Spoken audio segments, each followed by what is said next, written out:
नमस्कार, मैं प्रशांत झा आज़ाद सिपाही में आपका स्वागत करता हूं। कोरोना संक्रमण की स्थिति से सभी वाकिफ हैं। देश या हमारे आसपास या जिस शहर में हम रहते हैं वहाँ की क्या स्थिति है, इसके बारे में लगातार हमें जानकारी मिलती रहती है। अभी का माहौल इस तरह का है कि अगर खांसी, जुकाम, बुखार भी आता है तो दिल की धड़कन बढ़ जाती है। निजी अस्पताल हो या सरकारी अस्पताल, क्या स्थिति ये सभी जानते हैं। तो लोगों के मनोबल को बढ़ाने, उन्हें अस्पताल के बजाय घर पे वो कैसे ठीक हो सकते हैं, इस बारे में बताने के लिए हर दिन 2 लोगों को इस कार्यक्रम में हम लोग लेके आ रहे हैं। आज की कड़ी में विधायक राज सिन्हा और आरटीआई एक्टिविस्ट दीपेश निराला को हम लोग लेके आए हैं। तो चलिए पहले दीपेश जी की बात करते हैं। दीपेश जी खुद कोरोना संक्रमित हुए, उनकी पत्नी कोरोना संक्रमित हुई और वो जैसे उन्हें रिपोर्ट आया वो घर में होम क्वारंटाइन हो गए। जो कोरोना प्रोटोकॉल है उसका पालन किया और 2-3 दिन में ठीक है। दीपेश निराला जी ने कहा कि लोगों का मनोबल जो है वो कोरोना काल में सबसे ज्यादा काम करता है। लोगों को मनोबल नहीं टूटना चाहिए, उनका आत्मविश्वास और अपने मनोबल को चट्टान की तरह मजबूत रखें और कोरोना प्रोटोकॉल का पालन करें। गार्गल करना, भाप लेना, ये सभी जानते हैं, ये करें। इसके अलावा उन्होंने एक चीज बताई कि सेंधवार या निर्गुंडी के पत्ते होते हैं, उससे उसको पानी में मिला के भाप लेने या गरारा करने से काफी फायदा होता है। उन्होंने कहा इससे यह एक अचूक है जिसकी वजह से मुझे बहुत फायदा हुआ और मैंने बहुत से कोरोना मरीजों को यह चीज बताया, अपने जानकार लोगों को, उन्हें भी काफी फायदा हुआ और वो अब नेगेटिव हो गए और पूर्ण रूप से स्वस्थ हैं।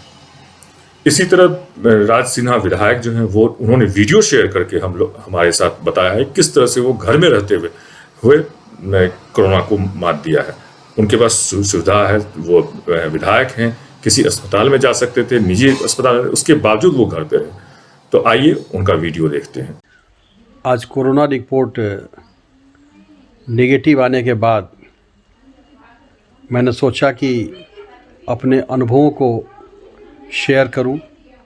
बहुत लोगों को मैं सुन रहा हूं, देख रहा हूं। कुछ लोग पैनिक में हैं, कुछ लोग कहीं भाग रहे हैं, लेकिन मैंने महसूस किया कि शांति से बिल्कुल विचार करके जो हमारे प्रोटोकॉल के अनुसार जो दवाइयाँ तय की गई हैं, ख़ास करके इस बात की चिंता करनी चाहिए कि हमारा फीवर आगे ना बढ़े, फीवर हमारा कंट्रोल हो और हमारा ऑक्सीजन लेवल ठीक रहे। मैंने इस पर ही ज़्यादा जोर दिया। कई एक डॉक्टर मित्रों ने अपने चूँकि डॉक्टर परिवार से भी हुए, इसलिए कई लोगों ने सलाह दिया, कई लोगों ने दवाइयाँ भी बताई, लेकिन मोटा मोटी सारी दवाइयाँ एक थी। मैंने उनके अनुसार दवाइयों को भी लिया, लेकिन एक बात ज़रूर कि अपने मनोबल को हमेशा हमने ऊंचा रखा और अपने आप को, जो लोग भी उस पीरियड में जब मुझे बुखार था तब भी जो लोग भी मुझे फ़ोन करते थे किसी प्रकार की ज़रूरत के लिए, मैं कोशिश करता था कि जहाँ तक संभव हो उनको मदद करूँ। मैं बोलने की इच्छा मुझे नहीं होती थी, लेकिन फिर भी मैं सोचता था कि इतने जानते हुए भी कि मेरी भी तबीयत ख़राब है, लोग मुझ पर फ़ोन कर रहे हैं, मुझसे उम्मीद है, लोगों को मुझ पर भरोसा है और इसलिए मैंने हमेशा अपने आप को उन लोगों के साथ व्यस्त रखा, अपने मनोबल को ऊंचा रखा। बहुत लोगों ने यह सलाह दिया कि कहीं बाहर चले जाइए, दूसरे अस्पतालों में अपना जगह सुरक्षित करा लीजिए, लेकिन मैंने सोचा कि पहले धनबाद ही रहूँगा। धनबाद से जब भगवान की इच्छा होगी ऊपर ले जाने की या कहीं और भेजने की तो जाऊँगा, लेकिन मैंने पूरी तरह से भरोसा किया और मैं घर पे ही रहा। घर में रह करके मैंने पूरी तरह से, सबसे बड़ा एक जो मेरे साथ प्लस पॉइंट था कि मैं घर में था, मेरे बड़े भाई और मेरी भाभी भी साथ में पॉजिटिव थे, तो हम लोग एक साथ थे। क्योंकि मैंने महसूस किया कि अकेलापन जो होता है ना, वो इसके लिए काफ़ी हानिकारक होता है। इसलिए इन बातों को मैं आग्रह करूंगा अपने साथियों से कि अपने मनोबल को ऊंचा रखें। ब्रीदिंग एक्सरसाइज, खास करके सांस जिससे हमारा बना रहे, इसके लिए हमको ज़रूर प्रयत्न करते रहना चाहिए। घबराना नहीं है और फीवर हमारा कभी भी आगे नहीं बढ़े, इस पर कंट्रोल करना है और खाते पीते रहना, पानी खूब पीना है। पानी मैंने महसूस किया कि खूब 3-3 साढ़े 3-3 लीटर पानी मैं पीता था।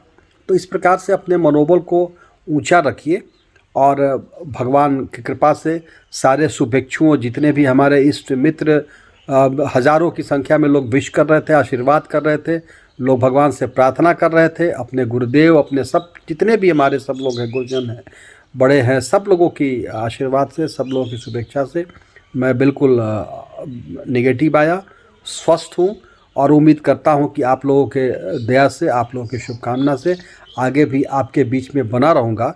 मैं इसलिए सबसे फिर आग्रह करूँगा कि अपने मनोबल को पूरी तरह से हाई रखें, पूरा ऊंचा रखिए। जहाँ घबराइएगा कि कोरोना दबोचेगा, इसलिए एकदम कोरोना को पटखनिया देना है या सोच के रहना है। ब्रीदिंग एक्सरसाइज करते रहिए, खाते पीते रहिए, पानी पीते रहिए और व्यस्त रखिए अपने आप को। फिर से आप सबों को आपकी शुभकामना के लिए बहुत बहुत धन्यवाद देता हूँ। अगली कड़ी में फिर हम लोग आपके सामने 2 लोगों को लेके आएंगे। तब तक के लिए नमस्कार।